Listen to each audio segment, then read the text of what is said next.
Hi, my name is Daria Mezentseва and welcome to Politeka World Show. In today's show, we will talk about the following. Russia conducts the war against Ukraine, its independence, or the matter of its aggression and terrorism is much, much deeper. What are the place of NATO right there?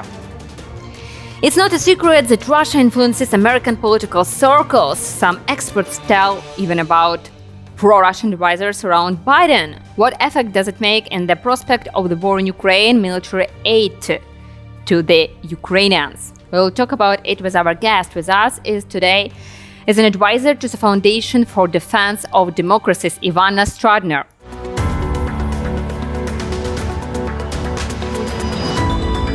Thank you so much once again for inviting me. It has been my honor and privilege to support Ukraine for a very long time. The information space plays a very, very important role in Russia's military because even the Russian military, they value 4-to-1 kinetic to non-kinetic use of force. So we definitely do need to pay attention to that space and not to allow Russia to draw narratives that suits them, that spread disinformation. Yeah, and what do you make of the most important news during this week? What do you think is the best thing we should know from this week about Ukraine and what is going on across the war in Ukraine? There are so many things certainly going on, every week in the news. As you just mentioned, in the information space, in the cyberspace, but also what's happening on the front line. And something that I do pay attention this week, there are two things. One thing is the preparation of Belarus to join the war, but also the continuation of Russia's nuclear threats. And both information, both news are tremendously important. And of course, other than Russian relations, with Europe, what's happening on the European front, American support for weapons, we can certainly talk about that. But those two particular news is something that we should pay attention to this week. Belarus, for a very long time, Lukashenko was trying to avoid getting into this war. It certainly did not benefit, his own interest. But one thing is what he wants. Second thing is, what Putin wants. Could we tell now that he failed in it, in this deterioration of the war? If we could see this equipment near the border of Ukraine? Absolutely. I mean, his army preparation is even worse than the Russian one, but that doesn't matter because even sending, some troops for destruction is already, enough to distract the West and to actually raise a new level of the war, making it outside of the borders of Ukraine and including Belarus. So that's actually really raising new stakes. But there is something else also going on right now, which is the continuation of Russian nuclear threats. Putin just stated yesterday that any involvement further involvement of the West is going to be a clash between the great power. And he again, raised the question of nuclear threats. One thing that I would like to emphasize is that we should take such threats, seriously. But however, we also need to know that Putin has been bluffing for a long time, and it's not, in his own interest, certainly, to get into the war with the United States. The reason why he is sending such threats, those messages are perfectly crafted for American and European audience. We have to understand that people here do remember the Cold War and they do fear nuclear weapons. Everyone here that I speak with, oftentimes, they think about nuclear weapons as Hiroshima, World War II. And everyone is scared. And Putin knows this thing, and he's leveraging on that. He's trying to deter Americans and Europeans in their mind, because nobody wants a further escalation of this conflict. And he understands that this is a wonderful opportunity for him to scare the West and to make sure, to put him back on track and to pressure Ukraine for further negotiation. So we should absolutely just, even though, as I stated, one thing is the tactical nuclear weapons, and we should take, his threat seriously. As of this point, I think this is a typical Russian escalation game to get us back on the negotiation table. And it is important to understand that and not to fall for his tricks, because every time the West is on defense, every time we respond to Russian narratives instead of doing it vice versa. Yeah, and we have the answer to this new wave of the activation of threat of nuclear warfare. NATO announced the new packet for Ukraine of military aid for $3 billion, as I know. But Ivana, how do you think, should NATO answer tougher to all these claims from Putin's regime, and so on? We here in Ukraine have a lot of discussions about how NATO react, how NATO should react. What do you make of it? We need to be realistic, because we cannot expect NATO to put boots on the ground in Ukraine. However, NATO understands very well that this war is not only about Ukraine. Ukraine is fighting for the Western democracies and for all of us. And I have no doubt that NATO will continue to support Ukraine with intelligence and whatever it needs Ukraine to win this war. So NATO also does understand very well how Russia has been using all those nuclear threats. And Putin believed at the beginning of the war that NATO will not be united on this front. However, NATO is actually united and it speaks with one voice, which is also very important message for Putin. Yeah, and how do you think, what is the reason that not NATO and USA recently announced they now concentrated on the occupation of Ukrainian territories, which were occupied in 2022 from, date 24th February, when the whole the full-scale war started. But Ukrainian officials started to tell that they would like to back the territories which they had from 1991. So why now we have the different positions with US? What do you think about it? So number one thing is, it is in American also interest, but also in Ukrainian interest, that we complete this war certainly as soon as possible. And this is why I cannot emphasize enough that the more weapons we provide and everything that Ukraine needs to win this war, Ukraine and the West will be better off. In terms of the territories itself, I do understand, that there is a divergent, point of view between Russia and Ukraine, as well, as in the West. But the United States also made a very clear point that we will not pressure Ukraine on any of those issues. Ukraine, just like the United Kingdom, that Ukraine is the one who should actually decide when they want to end this war and how they want to end this war.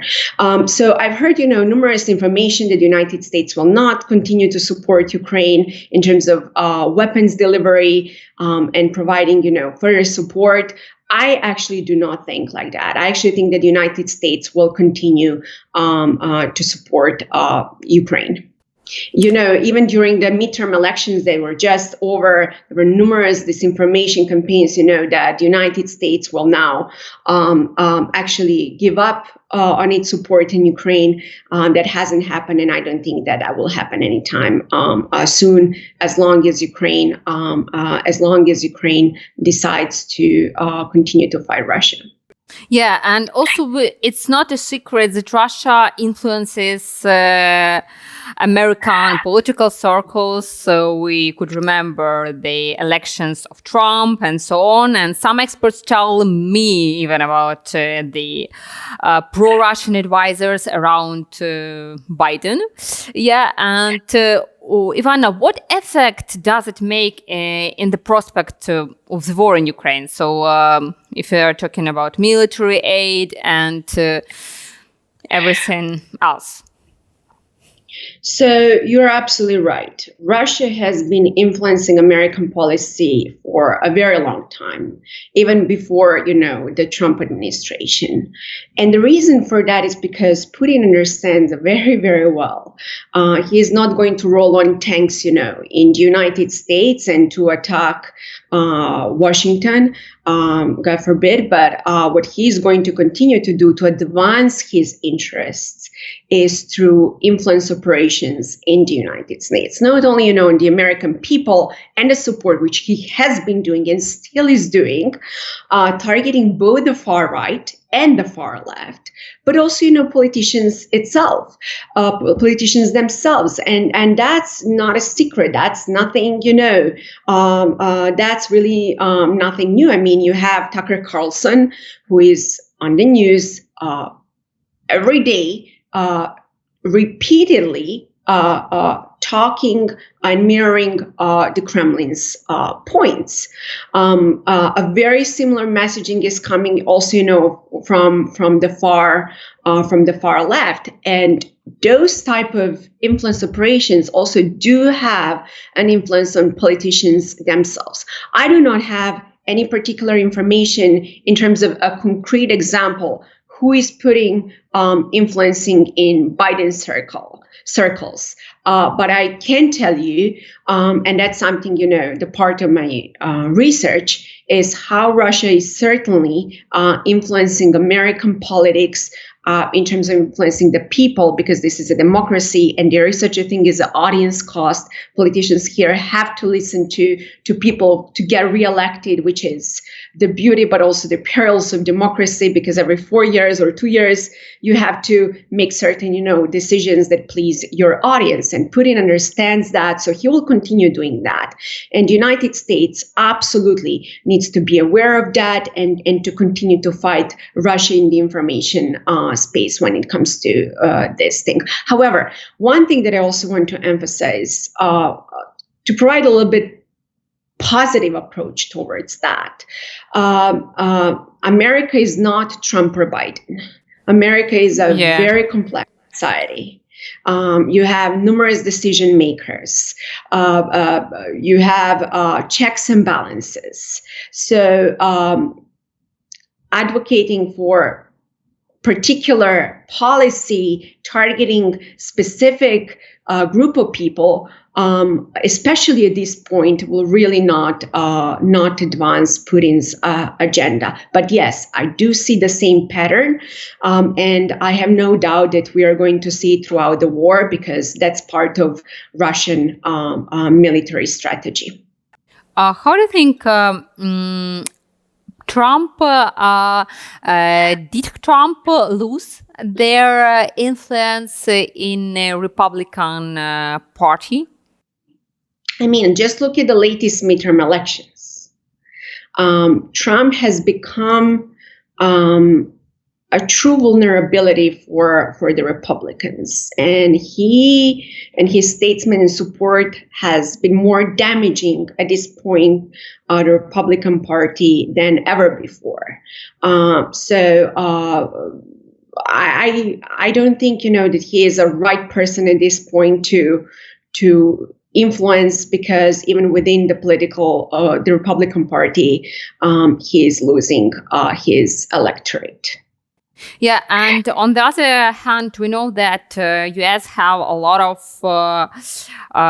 tools to influence all this disinformation campaign within Russia and as well as in US. So, do you see the strategy of US, how they could fight Russia within US and within Russia? Okay, so you're absolutely right because Russian information operations have been thriving for decades. After the end of the Cold War, the United States naively believed that this is the end, of history. We are going to thrive in democracies globally, so let's stop doing information operations. Russia never stopped. And Russia, certainly, everyone is talking about 2016 elections. But even though that's correct, we have to actually go back all the way after the Cold War and to see how Russia has been using information operations in the United States, inside Russia, but even more importantly, globally. So let me tell you a few things regarding that. In terms of the United States, Russia certainly has been influencing, as I just mentioned, both the far right and the far left to polarize the country and make sure that the United States is so polarized that it implodes from within. Because there is no way that Putin will, wage a kinetic war against the United States here. But he has other tools at his disposal related to cybersecurity tools and information warfare tools. And it works. The problem is that the United States is really behind this this information war. Ivana, how it works, excuse me to interrupt you, just to understand deeply what you said. So how it works in the context of making any decisions in USA, I mean, around some help to Ukraine, around the question of Ukraine at all. Could you give examples about decisions that are really not good for us, but they were making because it was the influence of pro-Russian, some pro-Russian politicians and so on? I mean, just look, for example, last year. I'll just give you a very concrete example. We don't even need to go back all the way to the Trump administration because it's needless to say, it's a history. How Russia has been using, information operations here to influence the Trump administration. But even last year, I remember there was a summit on cyber security between Russia and the United States. I mean, Russia is a nefarious actor in the cyber field. You just really have to read their security strategy to understand the importance of cyber weapons. Why would ever the United States sit with Russia and negotiate on cybersecurity matters? Because Russia is absolutely not willing to negotiate. Putin has been just using those meetings, to portray himself as a global leader, sitting with the Biden administration, with the president of the United States, and discussing those issues. So I'll just give you that example, from last year. I think right now, when it comes to the messaging in Ukraine, the United States is doing quite decently, other than certainly, as I mentioned, both the far right and the far left outlets. But that's not, the only point. Like for example, we banned numerous, social media platforms from Russia. We sanctioned some influence operation individuals, and we are doing certain things in that front. But that's not enough. What we need to do, we need to go on the offensive. We need to go back to the Cold War strategy and to do information operations inside Russia and to counter Russian narrative globally. And that's one of the challenges because the United States, it raises a new reputational cost. And because, as I just mentioned earlier, it's a very complex society that you can actually bear a reputational cost for, waging any of such information war, the United States is less willing to do that. But there is another challenge. I'll just give you an example, something what happened 2 weeks ago. DOD, the Department of Defense, they were apparently running some information operations, and they were caught by Facebook. Their bots or trolls were caught by Facebook. So it also tells you another problem here. As a democracy, you have also accountability. And all those social media platforms, they do not consider themselves as American platforms. They consider themselves, as a private entities. So they're apparently working against American national security interests. Even Facebook. Absolutely. Even Facebook. Absolutely. You can literally just read the latest report that came out recently that they banned American DoD inauthentic activities. And what about Twitter? Sorry for interrupting, but What imagine about- now. What about Russian Twitter? bots and trolls that operate on Vkontakte or Telegram. Imagine that any of those platforms call FSB and tell them, "Oh, we caught your bots and trolls." That's not going to happen. So that's another challenge. And the second problem is that the United States at this point. Look, I have no idea what's happening in terms of the intelligence community. We will never probably even know, what they are really doing. But I can tell you certainly what I'm observing by observing what's happening in Africa or Asia or elsewhere in Europe. We are not doing enough to counter Russian narratives. And Russia understands very well, once you polarize the country, once you put your information narratives out there, this is how you win the war, because it's all about the perception. So, what's happening right now in Africa, I'm very concerned because Russia has been setting informational conditions for several months, blaming the United States in particular for the war in Ukraine and for the food crisis over there. So imagine, and even Lavrov was there recently having all those meetings. And the reason why he has done that, basically to tell the African Ivana, do you see the precise answer on it by US when Russia is doing it for a long time? It started not today. Absolutely. So I do have an answer, and the answer is to stop caring that much about reputational cost and doing something what is right for American national security, which includes to take information security seriously and to go on the offensive. During the Cold War, there were numerous, you can read, even the executive orders back then, how the United States was taking information war seriously. Look, right now, we are in such unfortunately state that we cannot sell the Russians American Hollywood movies or American values or American music, because it's available online and they don't care about that. However, what the United States should do, the United States should use the information space, of course, to tell the truth about the war in Ukraine, but, the Russians, they don't care about that because nationalism is really on the rise, a huge rise over there. But for example, there are problems in Tatarstan. Russia is discriminating people when they are sending them on the front lines. We should use the information space to spread such messages inside Russia, telling people actually how the Kremlin is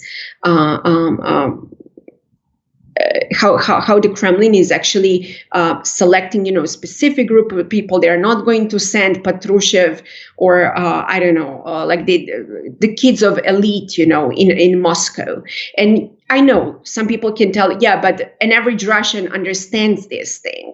An average Russian certainly understands this thing on, some subconscious level. But if you start spreading those messages on a daily basis, it will actually incite more resentment towards the regime. And make no mistake, look, there is nothing more that I would love to see than democracy in that part of the world. But we also need to be realistic that that's not going to happen anytime soon. And this is, my main concern is that what comes after Putin. After Putin, there will be certainly, another Putin. So in terms of, the messages, we need to craft those messages that are aligned with nationalistic sentiments. Mm-hmm. And if we are talking about your recent material with the title, "The U.S. Should Help Russian Mothers Get the Truth Out About Putin's War," and we know the examples how the mothers played a role in understanding public support for the Soviet war in Afghanistan. Then we could remind our audience about Chechnya and the committee of soldiers, mothers. So, but nowadays in Russia, we know that mothers get millions rubles for the death, and it's like investment, this mobilization. So, how do you think, could we expect such initiatives by US in Russia? So is it possible to make something as it was in some historical points, like in Afghanistan and so on and so on? So if there is one place in the information space that I'm at least a little bit hopeful, it's Russian women, not necessarily, only Russian mothers, but also sisters and younger generations. So, and you're absolutely right, back in the war of Chechnya, Russian women played a tremendously important role. And you're absolutely also right now that there are still Russian women that do support this particular war, and the reason for that is precisely because of Russian disinformation campaigns that operate inside Russia. So all those narratives we need to counter inside Russia and to encourage all those mothers to be on streets and to fight. But do you see, Ivana? Do you see the initiatives by the US that will make it down? No, I do not. I do not see. Why you think so? Why is they don't use these historical cases that we have seen in the past? As I just mentioned earlier, the United States has not been engaged in a serious information operations after the end of the Cold War. And there, as I mentioned, numerous reasons for that, why that is the case, including reputational cost, including, not investing in that particular field. But they could start do it. They have enough of knowledge, money, and influence.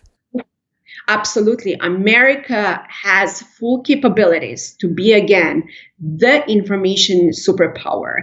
And I wish more people here can understand how much dictatorships, both in China and Russia and Iran, fear American information operations. So I think it's really high time, for the United States to go back to this field. And look, after all, I cannot emphasize enough this thing, and I've been telling people here over and over again, Russia already thinks that we are waging psychological war against Russia. Just remember in 2012, with the protests inside Russia, Putin was blaming the United States for trying to organize a coup d'etat against him using social media platforms. And this is, something that triggered further his decision to completely shut down and control, the information space. So if they believe that we are already waging an information war against Russia, let's just do it. Yeah, and let's talk a little bit about the relations between Russia and Europe. And we know that recently 21 Ukrainian embassies in different countries of Europe have received bloody envelopes, and Ukraine blamed Russia for bloody packages containing animal eyes and so on and so on. So how do you read it, these steps by Russia? Look, Putin's regime is a criminal regime. And this is a typical old KGB tactic to undermine people and to and to scare them and to send a message. This is exactly, how criminal regimes operate and how mafia operates. So I was absolutely not surprised to see something. But what like they that. would like to show us with sending these envelopes and yeah, That they can. What they would That like they to can. show. That Russia can do it, and that there is no, any sanction for not doing that. So why not? To scare people and to and individuals, and to make sure, that everyone knows that they have capabilities to do whatever they want, because there won't be any sanction for something like that. And you just mentioned Russian relations to Europe, which is linked to this particular story. When you talk about Europe, it's a very wide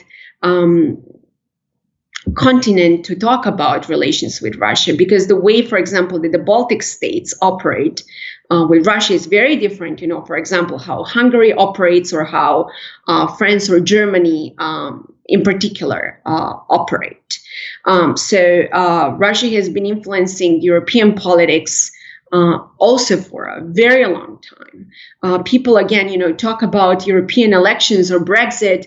I would actually go back already 2 decades ago, and even you just really have to take a look how Russia has been influencing German politics since then. Even before Merkel came to power, it really tells you all you need to know why we are where we are when it comes to Russia and Europe. So everyone is now today talking about whether Germany will send weapons. They cited their historical precedents, historical reasons, which is absolutely nonsense, given that Germany has been, providing and sending weapons to other countries. But the reason... How do you feel Germany changed its position about Russia and about relations with Russia in different aspects? Economic aspects, political aspects, and so on. Absolutely, because Europe, okay, let me put it this way. Some countries in Western Europe, including France and Germany, they believe, through economic ties with Russia, that everything will be great, that you can negotiate with Putin, that this war is absolutely unnecessary and it's harming Europe. Recently, you just really have to also read Politica's argument, where they blamed the United States for profiting from Ivana, on the other side, we know that France started about halting the weapons supply to Ukraine. Then they tell about some security guarantees for Russia. On the other side, we know that US tell us no, any possible negotiations right now, and so on. What do you make of such statements? What France, for example, and Europe, and that's all, would like to show to the world and to Ukraine? So again, everyone is surprised in 2022. And I don't understand why people are surprised when we just have to take a look, what has been happening over the past 2 decades in both France and Germany, trying to appease Russia. And they genuinely do believe that you can negotiate with Putin. Just remember what Macron said a few months ago, that we should not humiliate Putin. And he has been trying, to keep the lines open to negotiate with Putin. And just to give you another very concrete example. So Europe doesn't have a precise position against Russia, and they haven't been understand this responsibility to fight Russia. Am I right? So when we talk about European Union, the European Union designated, Russia as a terrorist state, et cetera, and I applaud them for that. But what I do absolutely disagree is the stance that Germany and France, leading to EU states, have been trying to stop this war by appeasing Russia. And they do not take, European security seriously, and I cannot emphasize enough, if France and Germany don't care about European security, then why should the United States care more than them? I mean, the United Kingdom certainly has been the leader among the Western countries in Eastern Europe on that front. They've been setting a very, very serious leadership, sending very strong signals to Russia and to show, that this particular war will end on Ukraine's terms. France and Germany, they held different standards. Germany certainly, Scholz has been also appeasing Putin for since February, even though he stated, multiple times accused Russia of certain things and promising weapons, but then not delivering. He's trying, to balance. And I think that's a very wrong approach. I think this is very naive. That both Germany and France believe that negotiating with Putin can make Putin softer and kinder. That's not going to happen.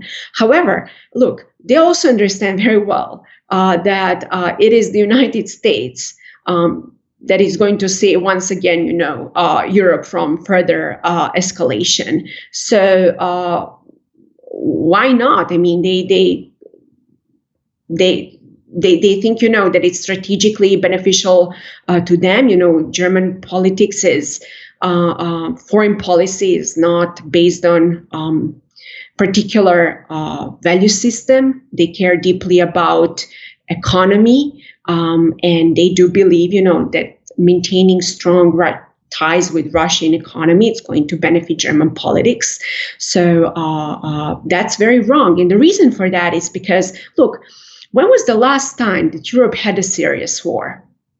Let's be honest, because the United States has been, waging wars since then. We were, attacked in 2001. We take security very seriously, unlike, certain European nations. And I totally agree with you that Europe should change this position, and I feel they will change it.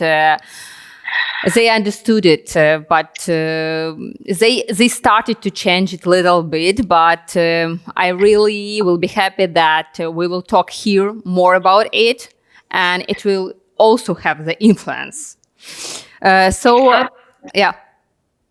Would you like to add? I mean, one thing is, as the United States is helping Ukraine with intelligence and with weapons, there is no excuse for Germany not to send, civilian aid, for example, and to spin in that direction. There is no excuse for something like that. Agree with you. Thank you, Ivana, for your time, for participation in this show, and I will be happy that you join it one more time. Have a good day. Thank you very much. Always pleasure to speak with you. Yeah, and thank you for US for the help and everything you did for us. Bye. Thank you very much. Thank you. Bye. Bye. And I would like to remind you that today we had a guest, an advisor to the Foundation for Defense of Democracies, Ivana Stradner. See you in the next show, and don't forget to be subscribed to Politeka World to be in the heart about the most important news about Ukraine.